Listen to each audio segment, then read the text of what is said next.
Tonight, we report on the approximate age of the bones found near Crescent Bar and a shooting in Royal City that left a man injured. What's going on in sports, Bob?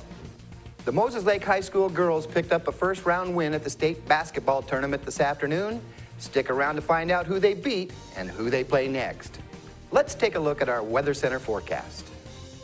And here in the weather department, we're looking for a nice start to the weekend. Saturday looks great. Sunday a little unsettled. We'll have the details later on in the newscast.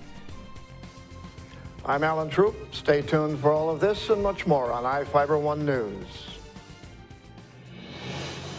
From the iFIBER 1 HD studio here in the heart of the Columbia Basin, this is iFIBER 1 News. Your #1 source for local news, sports headlines, and our very own Weather Center forecast covering the entire Columbia Basin. This is iFIBER 1 News, and it starts now.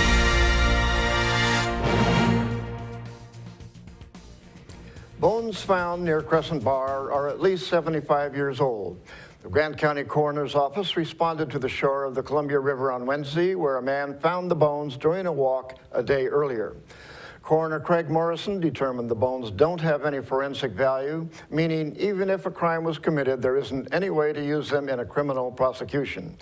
The state doesn't have a legal definition for when bones lose their forensic value. It's generally perceived to be when the bones are 75 years or older.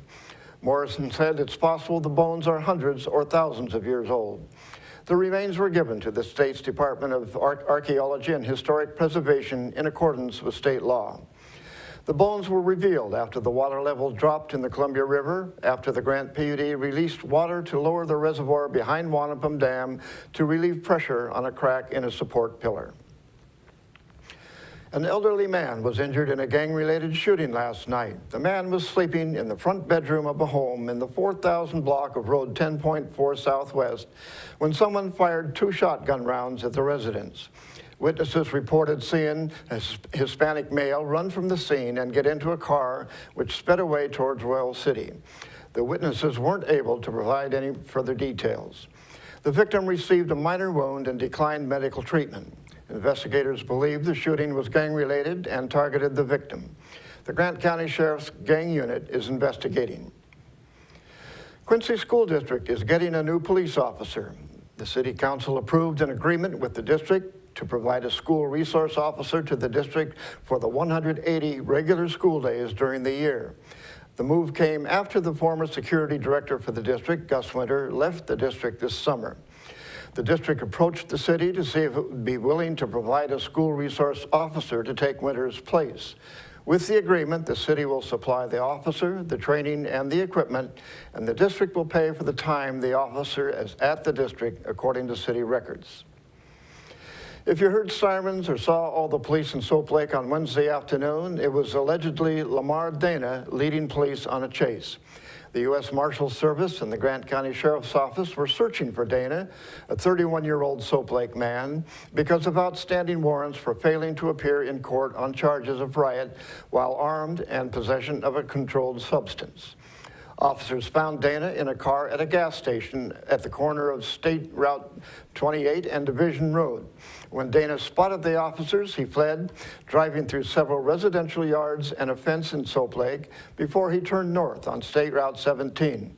The pursuit ended after he allegedly turned on Road 23 Northwest and hit an irrigation district gate.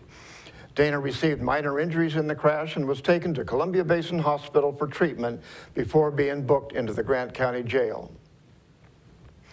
In a tight vote last night, the Soap Lake City Council ended municipal garbage service to contract with a private company. Mayor Raymond Gravel said moving to a contract with Consolidated Disposal Service will save the city about $30,000 a year.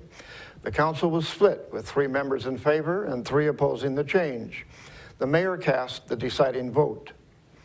The Soap Lake City Council also approved replacing the sewer lines along Main Avenue and Division Street beginning in April.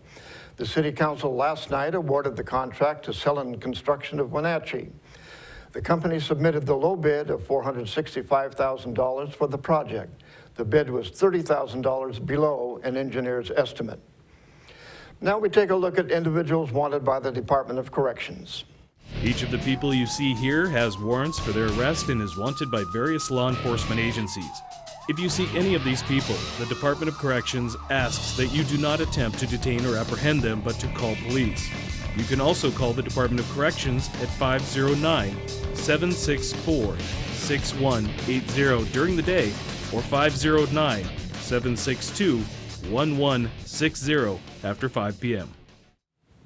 We will be back after this.